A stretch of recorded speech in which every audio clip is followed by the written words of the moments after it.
Today I'll explain you about the scrollable result sets in Java database connectivity. Now, what is result set? Result set is a temporary memory in which the selected record from the database is stored and the data can be extracted only in forward direction from the result set.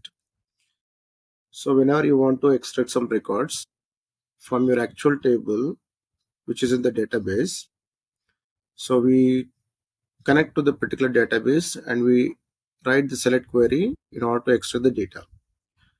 Now, before printing the values, you need to store in a temporary memory, which is nothing but a result set here. So we store all the records, whatever you're retrieving, we keep into the result set. And from there on, we try to extract record by record and print the values. Now, result set in Jdbc is a predefined interface that is available in java.sql package. We say this one is the Jdbc API. So java.sql is the Jdbc API in which the result set is existing. Now, when you go for the normal result set, we only move in forward direction. But what if I want to print my data in the reverse direction, where I want to print my data from the last record to the first record, or I want to go to the exact record number specified? Like I need to move from top to bottom, or I can go for any sort of record, first record or last record directly. Then we need to go for the scrollable result sets. We don't work out with the normal result set over there. So now result set is a temporary memory in which the selected record from the database is stored and the data can be extracted in forward direction as well as the backward direction. And also I can move to an exact record number, or I can move to the first record number, I can move to the last record number, or before first record or after last record. So like that we do have some methods in order to move into the result set. So either way, the result set is used to store some values which have been extracted from the database table. Now coming to the characteristics of scrollable result sets. Now we have some result set types. Now these are the predefined constants available in result set interface. That is type underscore scroll underscore sensitive.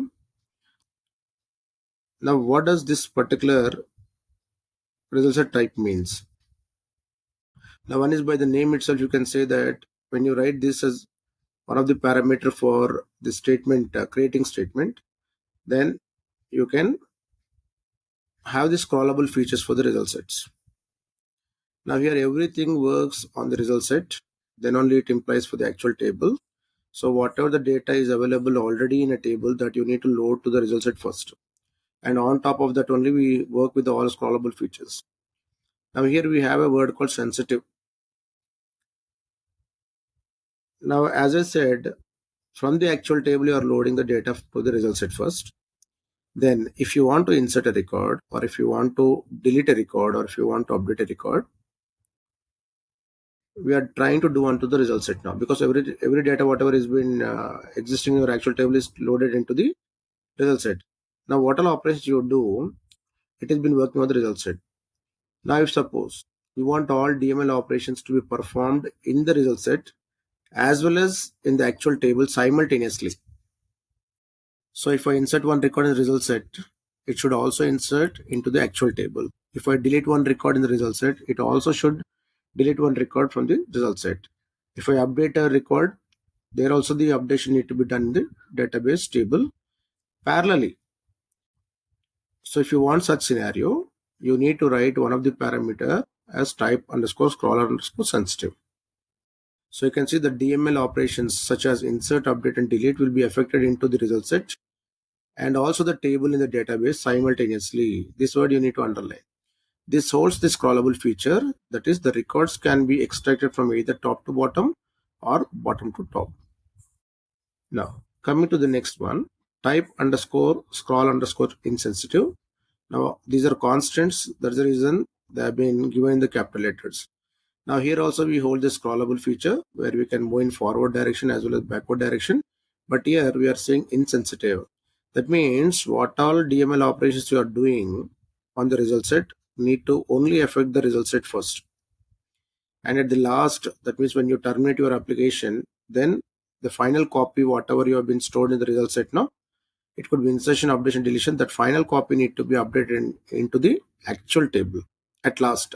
So here there is no simultaneous concept. When you go for the scroll sensitive, we do have simultaneous concept, but we don't have here. So the DML operations such as insert, update, and delete will be affected first in the result set and at last into the table of the database. This is also holding the scrollable feature, that is the records can be extracted either from top to bottom or bottom to top fashion. Now coming to the third category, we have type forward only. If you specify this constant, this allows to move the result set pointer from top to bottom only. There is no scrollable feature. That too for reading record from the result set. We can't perform any DML operations. So these are the three result set types. From this we need to select one as the first parameter for create statement method. Now coming to the result set concurrency. Now we have two, one is concur updatable, one is concur read only. So if you write the second parameter for the create statement method like concur updatable, then this allows to perform DML operations such as insert, update, delete on the result set. You need to write this one concur underscore updatable constant. If you write this one concur underscore read underscore only, this does not allow to perform DML operations on the result set because it is used only for reading records from the table. Okay, so you need to just decide if you want only for printing or only for reading, then you go for concur underscore read underscore only. No, if you want to go for DML operations to be performed, then you need to obviously write concur underscore updatable. Now, where do you write these two parameters is, given the example here, we are creating a statement. There is a statement interface. The next is the reference variable and is initialized with connection object, that is the second step con dot create statement method. Now, earlier programs already I was giving some data about the statement interface. Now, few programs are done with the statement interface. So you can see there I was not giving any parameters for the create statement method. I was opening the bracket and closing the bracket. But here at the time of creating statement, I am passing two parameters now. One is the result set type, that could be scroll sensitive, insensitive, or forward only. Now this is one, and you don't keep any double quotes. Okay, just write the value. This is the first parameter. It's up to you what you want to select. Put a comma and write second one, that is the result set concurrency. You want to go for DML operations performing, you write concur underscore updatable. If you don't want that, you want only for read only, you write concur underscore read only. So now these two parameters need to be for create statement method. Then once you have done that, it's mandated that you need to compulsorily write the result set. Like result set R is equal to st.execute query of which table you want to use, or from which table you want to extract the records, that you need to write as a select query. Now without this result set, we are not working with a scrollable concept. Okay, because the name itself scrollable result sets. Without result set, we cannot go for any scrollability features. So this step is mandatory and this step is also mandatory. Okay. Now here is an example. Now here you have a student table in your database and we have a two columns, roll number and name, and I have 10 roll numbers, and with the 10, that's the name. I have taken A to B randomly. I have given some names. Now I want to see, when you go for previous slide here, we are writing select star from student. Now all the data, this complete data you need to put into result set RS. Okay, so this is a temporary memory, right hand side. Now this is the actual table. Now let me take this an option. Now here this complete data is dumped here. So the same data, select star from right, this data is dumped here. Now when you go for the result set, by default pointer is here. Okay, or I can say the pointer will be here, where I can say it is above the first record. Okay, so it could be here or here, above the first record. Now your work is to Your work is to print the first record, then second record, third record, like that. Okay, so try to understand here the methods. Now, if I want to move this pointer from above the first record to the first record, so I have a method called next method. Next method in order to move the result set pointer from above the first record to the next record, then its next record, then its next record, it goes on.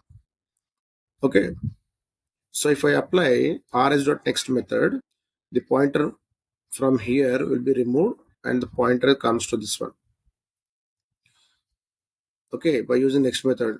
Now the next method is going to return the boolean value, true or false. That means when the pointer is moved here, it will check whether the data is existing in this record or not. If the data is existing, it will return true. Otherwise, it will return false. If it is true, then I need to extract the value, this one. So here we need to check the data type of this roll number is integer. So we have some methods called get methods. So I need to write rs.getInt of the column number 1. Then rs.getString, this is a varchar, no? I need to write rs.getString of 2, that is second column. So like that, we need to extract the data. So here, if I again call next method, the pointer moves from here and it goes to here. Then again you extract the data, rs.getInt of 1, then getString of 2. So like that it goes on. Now, if suppose I need to see, when I go for the forward direction, I said next method. Okay, next method I am applying when I move forward direction.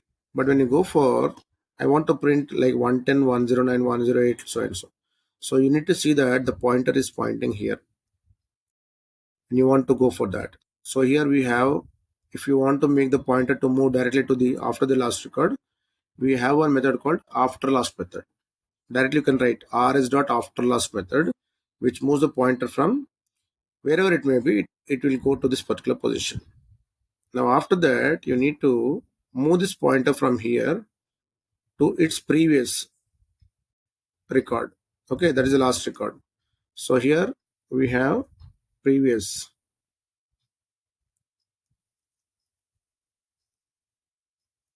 method. Okay, right? By using this previous method, I can go for this. And it needs to check whether the data is there or not. If its data is there, it will return true, otherwise false. Again, one more time you call previous method, it goes like this. So next means from the forward direction, previous means the backward direction. But whenever you go for this, you need to see that the pointer is after the last record first. So you can call rs.afterLast method. Now if suppose I want to go to this record number like 1, 2, 3, 4, I want to go to this particular record number directly. So there is one method called absolute. If I write rs.absolute of 4, it directly goes to this record. If I write rs.absolute of 7, it directly goes for this record. Now, here we have absolute of positive number, absolute of negative number. When I go for absolute of positive number, it will count from the beginning. First, second, third, fourth, like this. And seventh record, okay, the point is pointing. Now, if suppose I give absolute of -5, absolute of -5. So when you go for absolute of -5,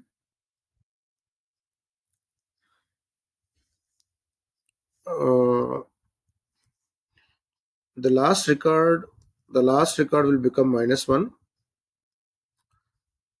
This one, this is becoming -1. This is becoming -2. This is becoming -3. Like that it goes on. So if I write rs dot absolute of -5, then the pointer is going to point for this position. If I write rs dot absolute 4, then here this is first record 1, 2, 3, and 4. So absolute of positive means it will count from the beginning. Absolute of minus negative means it counts from the bottom. That's the difference. Now, if I write rs dot relative of, relative is one more method. relative of 2 positive number. Suppose the pointer is here right now. The pointer is here. If I write rs dot absolute of 2, then from the current position you need to move 2 steps forward. So the current is what? 4. Okay, because the pointer is here only. From immediately I have written rs dot relative of 2. So 4. From the current position you need to step 2 steps. This is first and this is second. So the pointer moves here. So absolute and relative, there is a difference. If I write rs dot absolute of positive number, it need to count every time from the beginning only. If I write rs dot relative, from the current position only you need to move to number of steps. Okay, so that's the reason I said here the pointer is, and if I write rs dot relative of 2, then from the current position it goes 1 step and second step. So like this you need to do. If I write, let's say, the same rs dot absolute of 4, if I writing you are here now, then if I write rs dot relative of minus 2, then it will go backward, -1 and -2. From the current position you need to move. Okay, now suppose if I want to extract the record number.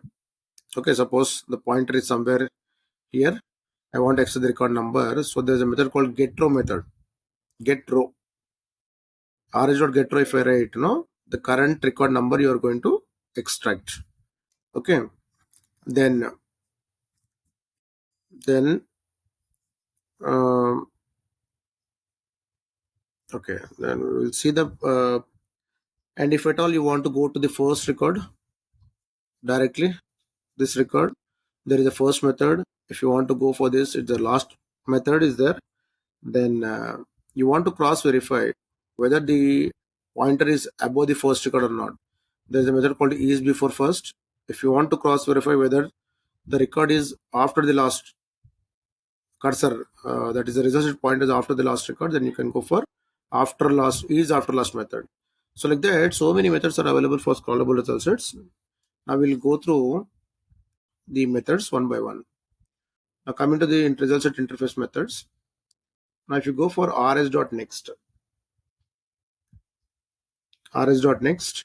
it is used to move the result set pointer to the next record. Okay, I was showing now. rs.previous method, it is used to move the result set pointer to the previous record. That means last record I said no. From after the last record to the previous, it's well, from last to first when you want to print, you can go for previous. Now rs.absolute of positive integer, it is used to move the result set pointer to the exact record and it counts the record from the beginning, that is top. Okay, then if it is negative, it is used to move the result set pointer to the exact record and it counts the record from the last, that is bottom record. The last record will become -1, -2, -3 like that. Okay, now if you go for relative of integer, it is used to move the result set pointer from the current location to the number specified in the forward direction only. Okay, then if you go for negative of relative method, it is used to move the result set pointer from the current location to the number specified in backward direction. So if you talk about current location, you need to talk about relative method. If you go for absolute, you need to count either from the first record or the last record. Now I want to check whether the result set pointer is above the first record or not. So you can apply this method, rs.before first method. It is used to move the result set pointer to the before first record. Okay, that means above the first record. Now if you want to go for making the result set pointer to point after the last record, so simply you call a method called after last. It is used to move the result set pointer to after the last record. Okay, because you want to go for reverse printing, so I said by default the pointer need to be after the last record. Now I want to cross verify whether the result set pointer is before first record or not. It is used to check whether the result set pointer is pointing before the first record or not. It will return a boolean value. If it is returning true, then the pointer is before the first record. If it is false, it is somewhere in between. Similarly, I can go for checking whether the result set pointer is after the last record. So it is used to check whether the ResultSet pointer is pointing after the last record or not. Then there is a method called getRow. It is used to extract the record number where the ResultSet pointer is pointing to currently. Suppose it is pointing to fifth record, let's say. Then you get number 5. Each first method is used to check whether the ResultSet pointer is available at the first record. It will return a boolean value if the ResultSet pointer is at the first record, otherwise false. Similarly, you have isLast method. It is used to check whether the ResultSet pointer is available at the last record. It also returns a boolean value. If you want to move the ResultSet pointer to the first record directly, you can apply first method. If you want to move the ResultSet pointer to the last record directly, you can apply last method. If you want to refresh the current rows to get the updated values, then you can go for refresh row. If you want to close the ResultSet, you can go for close method. Then if you want to clear the warnings which are occurred at the time of application execution, then you can go for clear warnings method. Now we can do the DML operation, SQL DML operation by using predefined methods. That is, instead of writing the query, I can do the same insert, update, delete operations by using some predefined methods. If suppose you want to insert a new record into a particular result set, then you need to call one method called rs.move to insert row method. So it is used to move the result pointer to the after last record position to enter new data. So let's say 10 records are there, it is going to point to the 11th position where you can enter some value. If you want to, that means after giving the values, like the column values, you need to call one method called insert row so that it is used to insert records in the table. Now, after giving the new values for updation, you need to call the update row method to effect into the table. Then delete row. Suppose I want to go for the deleting the record number 2. So you can apply rs.absolute of 2. Then immediately you can call delete row method. It is used to delete records in the table. Now there is an update X method where X is representing a data type. Now it is used to update or insert column values in the table where X represents the data type. So let's suppose you want to insert a particular record student table, and a student table is holding roll number and name. Then you can write rs.update int for roll number, update string for the name of the student. In that you need to pass the index number, then the actual value. I hope I have given some input on the scrollable result sets and its methods. If you like this video, please do comment, subscribe and share it to your friends. Thank you.